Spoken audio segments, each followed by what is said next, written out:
নমস্কার বন্ধুরা, আজকে আমি আপনাদের খুবই সহজ পদ্ধতিতে সাইডে ঝোলানো ব্যাগ তৈরি করে দেখাবো।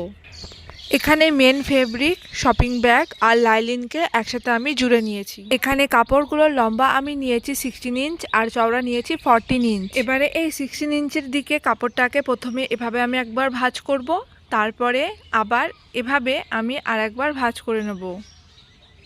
দেখুন বন্ধুরা, জয়েন্ট সাইডটা আমি আমার দিকে রেখেছি আর ওপেন সাইডটা আমার উল্টো দিকে রেখেছি। এবারে ভেতরের দিকে 4 ইঞ্চে একটা আমি দাগ দিয়ে নেব আর ওপরের দিকে 1.5 ইঞ্চে দাগ দিয়ে আমি দাগটাকে সোজা করে নেব। আর এই ভাঁজ করা কাপড়টির ওপর সাইডেও 4 ইঞ্চে একটা দাগ দিয়ে নেব। এবারে ওপরের 4 ইঞ্চের দাগের সাথে নিচের 4 ইঞ্চের দাগটিকে আমি মিশিয়ে দেব আর এখান থেকে আমি হালকা গোলাই শেপ দিয়ে নিচ্ছি। বন্ধুরা, এবারে এই চকের দাগ অনুযায়ী আমি কাপড়টিকে কেটে নেব। দেখুন বন্ধুরা, এখানে আমার কাপড়টি কাটা হয়ে গেছে। কাপড়টি কাটার পর ঠিক এরকমটি দেখতে হয়েছে। এখানে পকেট তৈরির জন্য 1.5 ইঞ্চে একটা দাগ দিয়ে নেব। দাগটাকে আমি সোজা করে টেনে নেব। আপনারা চাইলে এইভাবে দু সাইড থেকে পকেট তৈরি করতে পারেন। আমি একটি বাইরের দিকে পকেট তৈরি করব আর একটি ভেতর সাইডে পকেট তৈরি করব। দেখুন বন্ধুরা, চকের দাগ অনুযায়ী আমি কাপড়টিকে কেটে নিলাম। এবারে এর মাপেই আমি একটা চেন নিয়েছি। চেনটাকে প্রথমে এভাবে আমি রাখবো, রেখে সোজা সেলাই করে নেব। এখানে আমার সেলাই করা হয়ে গেছে। এবার এতে আমি চাপ সেলাই দিয়ে নেব। এখানে আমার চাপ সেলাই দেওয়া হয়ে গেছে। এবার এটাকে এভাবে রাখবো, রেখে সোজা সেলাই করব আর এতেও আমি চাপ সেলাই দিয়ে নেব। এখানে আমার চাপ সেলাই দেওয়া হয়ে গেছে। এবার সাইডে বেঁচে যাওয়া কাপড়গুলোকে আমি একে অপরের সাথে রেখে জুড়ে নেব। এভাবে সোজা দিকের সাথে সোজা দিক মিশিয়ে রাখবো আর সেলাই করে নেব। দেখুন বন্ধুরা, এখানে আমার সেলাই করা হয়ে গেছে। এবার এর ওপরে আমি চাপ সেলাই দিয়ে নেব।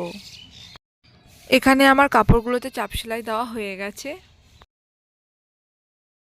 এবারে এই জোড়া কাপড়টাকে এভাবে রাখবো, রেখে আমি এখানে কোনাকুনি সোজা সেলাই করে নেব।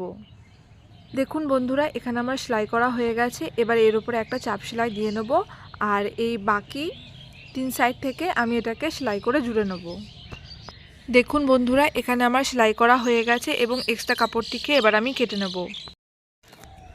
এবারে এই কাপড়টিকে আমি ওপর দিক থেকে এভাবে ভাঁজ করে সেলাই করে নেব। দেখুন বন্ধুরা, এখানে আমার সেলাই করা হয়ে গেছে। এবার এটাকে এভাবে রাখবো আর নিচের দিক থেকে এভাবে ফোল্ড করে আমি এই 3 দিক থেকে সেলাই করে নেব।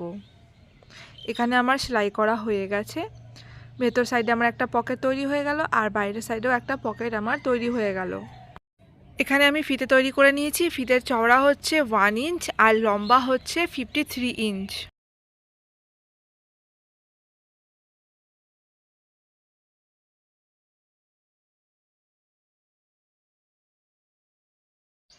এবারে এই কাপড়ের দু সাইডেই আমি মিডল পয়েন্ট বার করে নেব।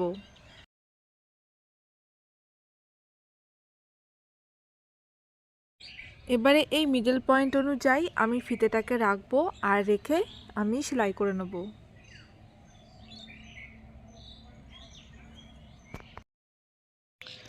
দেখুন বন্ধুরা, আমার দু সাইড থেকেই ফিতে লাগানো হয়ে গেছে। এখানে ফিতেটাকে আমি পিন দিয়ে লাগিয়ে নিচ্ছি, তাহলে সেলাই করার সময় আমার কোনো অসুবিধা হবে না।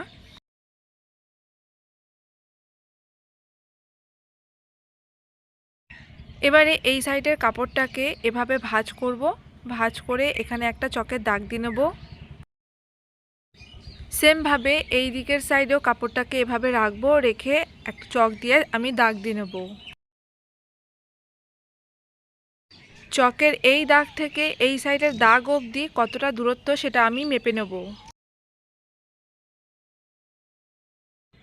এখান থেকে এখানে দূরত্ব হচ্ছে 8.5 ইঞ্চ, তাহলে আমি 9.5 ইঞ্চের একটা কাপড় নিয়ে নেব। এখানে কাপড়টিকে মেন ফেব্রিক, শপিং ব্যাগ আর অসদি একসাথে জুড়ে নিয়েছি।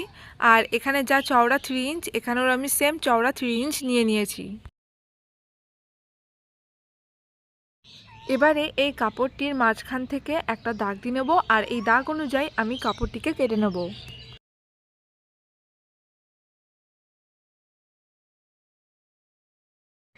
এখানে এই কাপড়ের মাপেই আমি একটা চেনি নিয়েছি। এবার কাপড়ের একটি অংশ এখানে রাখবো আর সেলাই করব, আরেকটি অংশ এভাবে রেখে সেলাই করে নেব। এখানে আমার কাপড়ের দুটি পার্টি সেলাই করা হয়ে গেছে। এবার এতে আমি চাপ সেলাই দিয়ে নেব।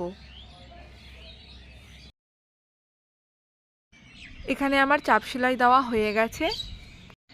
এবারে এটাকে এভাবে রাখবো আর এখান থেকে আমি সেলাই করে নেব, আর এ সাইড থেকে রেখে এর আমি সেলাই করে নেব। দেখুন বন্ধুরা, দু সাইড থেকে আমার সেলাই করা হয়ে গেছে। এবার এতে আমি পাইপিং লাগিয়ে নেব। প্রথমে এখানে এটাকে রেখে সেলাই করব, পরে এটাকে ভাঁজ করে অপর সাইডেও আমি সেলাই করে নেব। সেমভাবে এই দুদিকে সাইডে আমি পাইপিং লাগিয়ে নেব। এখানে আমার দু সাইডে পাইপিং লাগানো হয়ে গেছে। এবারে কাপড়টিকে এভাবে ধরবো আর এটাকে আমি ঘুরিয়ে সেলাই করে নেব। দেখুন বন্ধুরা, এক সাইড থেকে আমার সেলাই করা হয়ে গেছে। এবার এই দিকের পার্টটাও আমি এভাবে ধরবো আর এটাকেও ঘুরিয়ে সেলাই করে নেব। দেখুন বন্ধুরা, এই সাইড থেকেও আমার সেলাই করা হয়ে গেছে। এবার এতে আমি পাইপিং লাগিয়ে নেব। দেখুন বন্ধুরা, দু সাইড থেকে আমি পাইপিং লাগিয়ে নিয়েছি। এবার আমি ব্যাগটাকে সোজা করে নেব।